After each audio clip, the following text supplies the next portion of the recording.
اپنے مخصوص لب و لہجہ اور مترنم آواز کے جادوگر علی سکندر معروف جگر مراد آبادی 6 دہائیوں بعد بھی لوگوں کے دلوں میں رچے بسے ہوئے ہیں۔ ان کا کلام آج بھی لوگوں میں اسی قدر مقبول و عام فہم ہے جتنا کہ کل تھا۔ ان کا جو فرض ہیں وہ اہل سیاست جانیں، ان کا جو فرض ہیں وہ اہل سیاست جانیں، میرا پیغام محبت ہے جہاں تک پہنچے۔ جیسے زبان و زد خاص و عام شعر کے خالق شہنشاہ تغزل حضرت جگر مراد آبادی 9 ستمبر 2020 کو ہم سے رخصت ہوئے۔ 60 سال کا وقت گزر چکا ہے۔ کی شاعری جس قدر پر لطف ہے اس سے کہیں زیادہ جگر کی ذاتی شخصیت پرکشش ہے۔ جگر مراد آبادی 6 اپریل 1890 کو مراد آباد میں پیدا ہوئے۔ آپ کے والد ماجد مولوی علی نذر اور چچا مولوی علی ظفر دونوں شاعر تھے۔ ان کا شمار معززین شہر میں ہوتا تھا۔ اس طرح شاعری جگر کو ورثے میں ملی۔ جگر مراد آبادی جہاں ایک اچھے شاعر کی حیثیت سے مقبول ہوئے، وہیں ان کی شبیہ ایک رند اور مینوش شاعر کی بھی ہے۔ انہیں 15-16 برس کی عمر سے ہی شراب کی لت لگ گئی، لیکن اس کے باوجود وہ مینوشی کو اچھا شغل تسلیم نہیں کرتے تھے، بلکہ اسے وہ ایک بری عادت دور جہالت کہتے رہے۔ گویا کہ ساقی کی ہر نگاہ پہ بل کھا کے پی گیا، لہروں سے کھیلتا ہوا لہرا کے پی گیا، بے کیفیوں کے کیف سے گھبرا کے پی گیا، توبہ کو توبہ تاڑ کے تھرا کے پی گیا، زاہد یہ میری شوخ یہ رندہ نہ دیکھنا، رحمت کو باتوں باتوں میں بہلا کے پی گیا۔ جگر مراد آبادی کم سنی سے ہی شراب و شباب کے دلدادہ تھے، جس کی وجہ سے ان کی ذاتی زندگی بہت زیادہ متاثر ہوئی۔ وہ کہتے ہیں، دنیا کے ستم یاد نہ اپنی ہی وفا یاد، اب مجھ کو نہیں کچھ بھی محبت کے سوا یاد۔ مراد آباد میں دوران ملازمت انہیں تحصیلدار کی بیوی سے عشق ہو گیا تھا۔ جب اس کی خبر چچا مولوی علی ظفر کو ہوئی تو ڈر کے مارے مراد آباد سے فرار ہو کر آگرہ جا پہنچے۔ وہاں وہ چشمہ ساز کمپنی کے سفری ایجنٹ کے طور پر کام کرنے لگے۔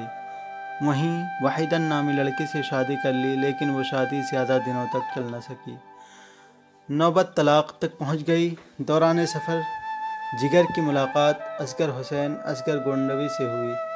اسی ملاقات نے ان کی زندگی میں نئے رنگ بھرنے کا کام کیا اور ایک راستے سے دوسرے راستے کی طرف رخ موڑنے میں اہم کردار ادا کیا۔ اصغر گونڈوی نے جگر کی شخصیت میں چھپی صلاحیتوں کو پرکھ لیا اور ان کو سنوارنے کی کوشش کی۔ جگر کو چونکہ اصغر گونڈوی سے دلی لگاؤ تھا، ہمیں معلوم ہے ہم سے سنو محشر میں کیا ہوگا، ہمیں معلوم ہے ہم سے سنو محشر میں کیا ہوگا، سب اس کو دیکھتے ہوں گے وہ ہم کو دیکھتا ہوگا، سرے محشر ہم ایسے عاصیوں کا اور کیا ہوگا، درِ جنت نہ وا ہوگا، درِ رحمت وا ہوگا۔ اصغر نے جگر کی اصلاح کی غرض سے اپنی سالی نسیم سے ان کی شادی کرا دی۔ ان کا خیال تھا کہ شادی کی ذمہ داریوں میں بندھنے کے بعد جگر کو اپنی ذمہ داریوں کا احساس ہوگا اور وہ مے نوشی ترک کر دیں گے، لیکن اصغر کی یہ کوشش ناکام ثابت ہوئی۔ جگر مراد آبادی شادی کے بعد بھی شراب پیتے اور کام کے سلسلے میں کئی مہینے گھر سے باہر رہتے۔ اس دوران بیوی اپنا زیور بیچ بیچ کر گزر بسر کرتی۔ جگر گھر واپس آ بھی جاتے تو انہیں اپنی بیوی اور ذمہ داریوں کا کوئی احساس نہیں ہوتا۔ ان کی اس عادت سے بیوی نسیم پر بہت برا اثر ہوا اور وہ بیمار رہنے لگی۔ حکیم نے آخری علاج شادی بتائی۔ اصغر کی بیوی نے اصرار کیا کہ وہ نسیم کی جگر سے طلاق دلوا کر خود شادی کر لیں، لیکن شرعاً 2 بہنیں ایک شوہر کی بیوی نہیں ہو سکتی۔ طے یہ پایا کہ اصغر نے نسیم کی بڑی بہن کو طلاق دے کر جگر کی مرضی سے نسیم سے شادی کر لی۔ جلد ہی اصغر کو بیماری نے گھیر لیا اور انہوں نے نسیم سے کہا کہ اگر جگر شراب چھوڑ دیں تو تم اس سے شادی کر لینا۔ اصغر کے انتقال سے جگر کو دلی صدمہ پہنچا تھا۔ انہوں نے اصغر کی وصیت کا پاس رکھتے ہوئے نسیم سے شادی کر لی اور شراب کی لت سے خود کو پاک کر لیا۔ جگر کے شہرا آفاق 2 شعر ملاحظہ ہوں۔ یہ مصرع کاش نقش ہر در و دیوار ہو جائے، جسے جینا ہو مرنے کے لیے تیار ہو جائے۔ وہی میخوار ہیں جو اس طرح میخوار ہو جائے کہ شیشہ توڑ دے اور بے پیے سرشار ہو جائے۔ جگر کی شخصیت ظاہری طور پر بہت پرپیچ تھی۔ شوکت تھانوی اور مولانا سید سلیمان ندوی نے جگر سے پہلی ملاقات کے متعلق کچھ یوں لکھا ہے: جگر جیسے کمرو، لاابالی اور خستہ حال شخص کو دیکھ کر ابتدا میں طبیعت میں ان سے فرار پیدا ہوا، پھر یہ فرار توجہ، اس کے بعد اور حیرت، اور پھر محبت و عقیدت میں بدل گیا۔ آدمی آدمی سے ملتا ہے، دل مگر کم کسی سے ملتا ہے، بھول جاتا ہوں میں ستم اس کے، وہ کچھ اس سادگی سے ملتا ہے۔ جگر بہت جذباتی، مخلص، صاف گو، محب وطن اور ہمدرد انسان تھے۔ کسی کی تکلیف ان سے نہیں دیکھی جاتی تھی، وہ کسی سے مرعوب بھی نہیں ہوتے تھے۔ ان کو پاکستان کی شہریت اور عیش و آرام کی زندگی کی ضمانت دی گئی تو صاف کہہ دیا، جہاں پیدا ہوا ہوں وہیں مروں گا۔ پاکستان میں ایک شخص جو مراد آباد کا ہی تھا، ان سے ملنے آیا اور ہندوستان کی برائی شروع کر دی۔ جگر کو غصہ آ گیا اور بولے، نمک حرام تو بہت دیکھے، آج وطن حرام بھی دیکھ لیا۔ لکھنؤ میں منعقد ایک مشاعرے میں انگریز گورنر کی موجودگی میں نظم قحط بنگال پڑھ کر سنسنی مچا دی تھی۔ بنگال کی میں شام و سحر دیکھ رہا ہوں، ہر چند کے ہوں دور مگر دیکھ رہا ہوں۔ افلاس کی ماری ہوئی مخلوق سر راہ، بے گور و کفن خاک بسر دیکھ رہا ہوں۔ بچوں کا تڑپنا و بلکنا و سسکنا، ماں باپ کی مایوس نظر دیکھ رہا ہوں۔ انسان کے ہوتے ہوئے انسان کا یہ حشر دیکھا نہیں جاتا ہے مگر دیکھ رہا ہوں۔ جگر کی ملاقات جب اصغر گونڈوی سے ہوئی تو انہوں نے جگر کی اصلاح و تربیت کے لیے دو اہم کام کیے، ایک سالی نسیم سے ان کی شادی اور دوسرا یہ کہ انہیں اپنے پیر و مرشد حضرت شاہ عبد الغنی صاحب منگلوری رحمۃ اللہ علیہ سے ملاقات کے لیے سہارنپور لے گئے، اور حضرت سے ان کی ملاقات ہونے کے بعد وہ حضرت کے ہاتھوں پر بیعت ہو گئے۔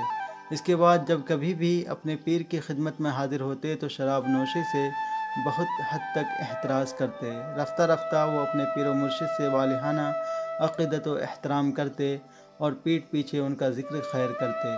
شعلہ طور میں ایک نظم اور فارسی میں غزل ان کی نظر کی ہے۔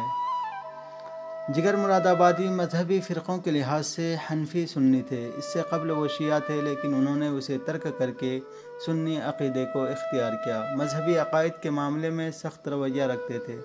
اعمال مثلا نماز روزے میں تسلسل برقرار نہ رکھ پاتے تھے، مگر جب کبھی وہ نماز پڑھتے تو مسلسل پڑھتے رہتے۔ جتنی بھی عبادت کرتے اس میں پاکیزگی اور خشوع و خضوع کا خاص خیال رکھتے۔ رمضان میں افطار سے آدھا گھنٹہ پہلے سگریٹ جلا لیتے اور افطار ہونے تک کئی سگریٹ یوں ہی جل کر راکھ ہو جاتے۔ محمود علی خان تذکرہ جگر مراد آبادی میں ایک واقعہ لکھتے ہیں اور اس واقعے کے راوی اصطفیٰ خان ہیں۔ وہ کہتے ہیں، مدینہ منورہ میں ایک بزرگ مولوی عبدالوہاب انصاری نے ایک سال خواب میں دیکھا کہ جگر گنبد خضرا کے سامنے کھڑے ہیں اور لہک لہک کر اپنا کلام سنا رہے ہیں۔ اصطفیٰ خان صاحب نے ان سے دریافت کیا کہ آپ نے کبھی جگر کو دیکھا ہے اور ان کو پڑھتے سنا ہے؟ انہوں نے جواب دیا، کبھی نہیں۔ اس پر اصطفیٰ خان نے دریافت کیا، اچھا ذرا حلیہ تو بیان کیجئے۔ تو انہوں نے فرمایا، استقد، سیاہ رو، بدہیئت، سر کے بال بکھرے ہوئے، شیروانی کے بٹن کھلے ہوئے، سست اور لاابالی ہے۔ یہ واقعہ اصطفیٰ خان نے جگر سے بیان کیا۔ پھر جب 1954 میں جگر حج کو گئے تو فرمائش کر کے مولوی عبدالوہاب انصاری سے ملے اور کچھ دیر بیٹھ کر ان کو اپنا کلام بھی سنایا۔ اس کے بعد وہ بتانے لگے، واللہ یہی شکل و صورت اور اسی حلیے کا شخص اسی لہجے میں کلام سنا رہا تھا۔ ایک رند ہیں اور مدحت سلطان مدینہ، ہاں کوئی نظر رحمت سلطان مدینہ، دامان نظر تنگ و فراوانی یہ جلوہ، اے طلعت حق طلعت سلطان مدینہ، اے خاک مدینہ تیری گلیوں کے تصدق، تو خلد ہے تو جنت سلطان مدینہ۔ جگر مراد آبادی کا انتقال 9 ستمبر 1960 کو اتر پردیش کے گونڈہ میں ہوا اور وہیں وہ سپرد خاک ہوئے۔ دل کو سکون، روح کو آرام آ گیا، موت آ گئی کہ دوست کا پیغام آ گیا۔